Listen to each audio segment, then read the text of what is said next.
ஆண்டவரும் இரட்சகருமா இருக்கிற இயேசு கிறிஸ்துவின் நாமத்தில் உங்களுக்கு அன்பின் வாழ்த்துக்களை நான் தெரிவித்துக் கொள்கிறேன். கர்த்தர் உங்களை ஆசீர்வதிப்பாராக.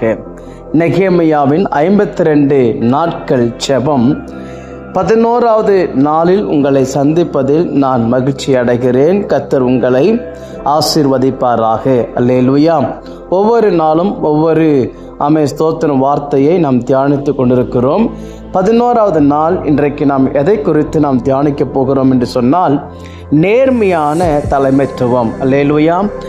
ஸ்தோத்திரம். ஒரு நேர்மையான ஒரு தலைமைத்துவம் இருக்கும்போது மாத்திரமே ஸ்தோத்திரம் அங்கே சீராக சிறப்பான ஒரு காரியம் நடக்கிறது நம்ம என்ன செய்ய முடியும், நாம் பார்க்க முடியும். அல்லேலூயா. நெகேமியா 5ஆம் அதிகாரம் 14வது வசனம் சொல்லுகிறது, தேவனுக்கு பயந்தபடியினால் நான் அப்படி செய்யவில்லை. அல்லேலூயா. அங்கே முன்னிருந்தவர்கள் ஸ்தோத்திரம் அந்த ஜனங்களிடத்திலிருந்து அநேக காரியங்களை ஸ்தோத்திரம் அவர்கள் என்ன செய்தார்கள், வாங்கினார்கள். ஸ்தோத்திரம் அதை எடுத்துக்கொண்டார்கள்.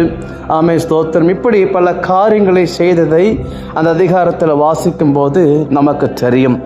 ஆனால் அவர்களெல்லாம் அந்த காரியத்தை, தவறான காரியத்தை ஜனத்துக்கு விரோதமாக அவர்கள் அப்படி செய்திருக்கும் போது நெகேமியா அப்படி செய்யவில்லை. அல்லேலூயா.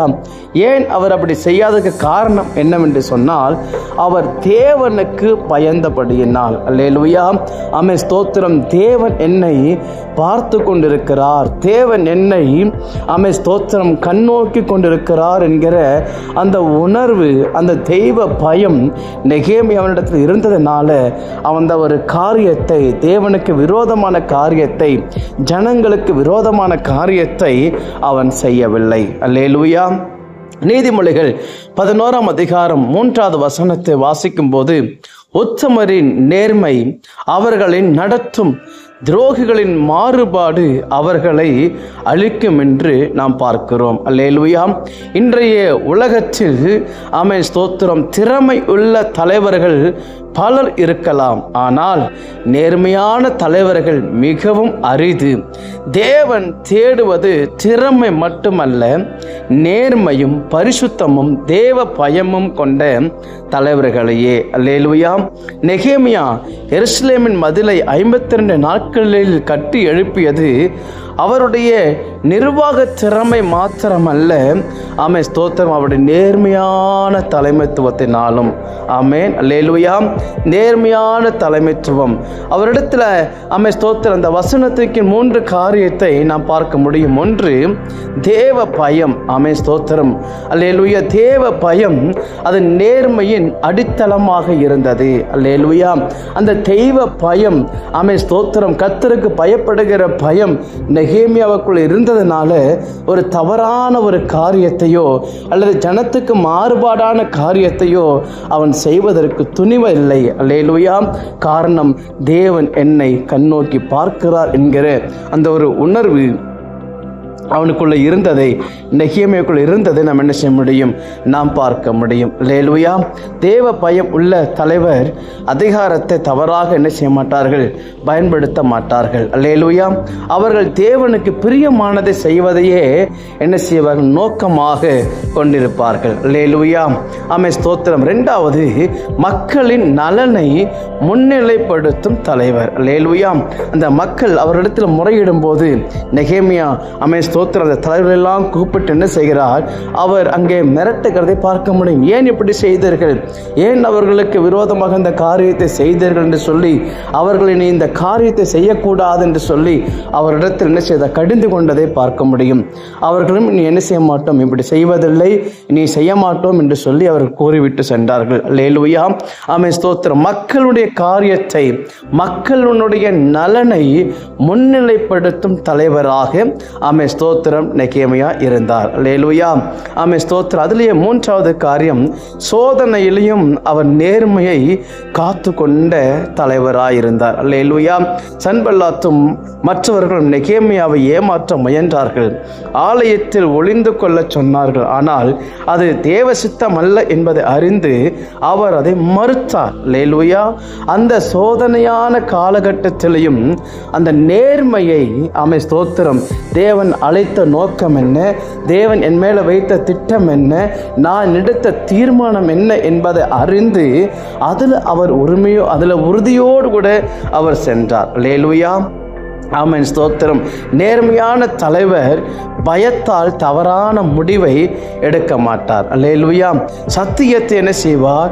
அவர் பிடித்து கொள்ளுகிறவராய் இருப்பார்கள். அல்லேலூயா. ஆமென் ஸ்தோத்திரம். இன்றைக்கு நம்ம தியானிக்க போகிறோம். ஆண்டவர் என்ன நம்ம கற்றுக் கொடுக்கிறான்னு சொன்னால், ஆமென் ஸ்தோத்திரம், நேர்மையான ஒரு தலைமைத்துவத்தை உடையவர்களாக நாம் இருக்க வேண்டும். அல்லேலூயா. குடும்பமானாலும் சபையானாலும் ஊழியமானாலும் அதில் ஒரு நேர்மையை, அதில் ஒரு உத்தமத்தை, அதில் ஒரு உண்மையை தேவன் எதிர்பார்க்கிறார். அல்லேலூயா. அந்த உண்மையோடு, அந்த உத்தமத்தோடு, நீதியோடு அந்த காரியத்தை, ஆமென் ஸ்தோத்திரம், நாம் செய்வோமானால் தேவன் நம்ம கொடுத்திருக்கிற பொறுப்புகளை உணர்ந்து, ஆமென் ஸ்தோத்திரம், சத்தியத்தை பிடித்து கொண்டு அதில் நாம் வைராக்கியத்தோடு நிற்போம் என்று சொன்னால் தேவன் நிச்சயமாகவே நம்மை ஆசீர்வதிக்கிறது மாத்திரமல்ல, நம் மூலமாக, ஆமென் ஸ்தோத்திரம், சபையும் குடும்பங்களும் ஆசீர்வதிக்கப்படுகிறதை பார்க்க முடியும். அல்லேலூயா. ஆண்டவருக்கு தேவை திறமை மாத்திரமல்ல. ஆமென். இன்றைக்கு திறமையின் அடிப்படையிலேயே எல்லா காரியமும் கொடுக்கப்படுகிறது. ஆனால் அன்பான கர்த்தருடைய பிள்ளைகளே, ஆமென் ஸ்தோத்திரம், நேர்மை இன்றைக்கு மறுக்கப்படுகிறது, நீதி இன்றைக்கு மறைக்கப்படுகிறது. நேர்மையும் நீதியும், ஆமென் ஸ்தோத்திரம், அதை புரிந்து கொண்டு அப்படிப்பட்டவருடைய கரங்களிலே, ஆமென் ஸ்தோத்திரம், ஆமென் ஸ்தோத்திரம், அந்த காரியங்கள் அவன் கொடுக்கப்படுமானால், அவர்கள் அப்படி செய்வார்கள் என்று சொன்னால் அது மிகுந்த ஒரு ஆசீர்வாதமாக இருக்கும். ஆண்டவருக்கு தேவை நேர்மையான தலைமைத்துவம், நேர்மையான, ஆமென் ஸ்தோத்திரம், கர்த்தருக்கு பயந்து கீழ்ப்படிந்து ஊழியம் செய்கிற பிள்ளைகள் தேவை. ஆமென் ஸ்தோத்திரம், கர்த்தருக்கு பயந்து, ஆமென் ஸ்தோத்திரம், தமக்கு தந்திருக்கிற குடும்பத்தை ஆமென் பொறுப்புணர்வோடு, ஆமென் ஸ்தோத்திரம், கவனித்து நடத்துகிற பிள்ளைகள் தேவை. அல்லேலூயா. ஒரு நேர்மை நமக்கு தேவை. ஆமென். அந்த நேர்மையோடு நாம் இருப்போமானால், நேர்மையை காத்துக்கொள்வோமானால் கர்த்தர் நம்மை ஆசீர்வதிப்பார், நம்மை பயன்படுத்துவார். அல்லேலூயா. ஆமென் ஸ்தோத்திரம். அந்த ஒருவேளை நான் நேர்மையோடு இருக்கிறேன், நீதியோடு இருக்கிறேன், ஆனாலும் எனக்கு எந்த பலனும் இல்லையே, எனக்கு எந்த பலனும் கிடைக்கலையே என்று சொல்லி நீங்கள் சோர்ந்து போக வேண்டாம். நிச்சயமாகவே நேர்மைக்கும் உண்மைக்கும் தக்க பலனை ஆண்டவர் தருகிறவராய் இருக்கிறார். அல்லேலூயா. அவன் கண்களை மூடி ஒரு விஷயம் கூட ஜெபிக்கலாம். ஆண்டவரே, நேர்மையான ஒரு தலைமைத்துவம், நாங்கள் நேர்மையாக நடந்து கொள்ள, ஒரு நேர்மையான காரியத்தை, உண்மையான காரியத்தை, ஆண்டவரே ஸ்தோத்திரம், சரியான காரியத்தை, சத்தியத்தின்படி ஆண்டவர் வாழ, ஆண்டவரே ஸ்தோத்திரம், எங்களுக்கு நீங்கள் உதவி செய்ய வேண்டுமாக நாங்கள் ஜெபிக்கிறோம். ஆண்டுடைய கரங்களில் எங்களை தாழ்த்துகிறோம். உடைய பிள்ளைகளை ஒப்பு கொடுக்கிறோம். ஆண்டவர் நீதி நேர்மையோடு, ஆமென் ஸ்தோத்திரம், உண்மை உத்தமத்தோடு பரிசுத்தத்தை காத்து கொண்டவர்களாய் நிற்க தம்முடைய பிள்ளைகளை பலப்படுத்துங்க. அதில் ஆண்டவரே வாஞ்சித்து செயல்பட கர்த்தர் தம்முடைய பிள்ளைகளுக்கு உதவி செய்வீராக. இயேசு கிறிஸ்துவின் நாமத்தில் ஜெபிக்கிறோம் நல்ல பிதாவே. ஆமென். ஆமென். God bless you. கர்த்தர் உங்களை ஆசீர்வதிப்பாராக. ஆமென்.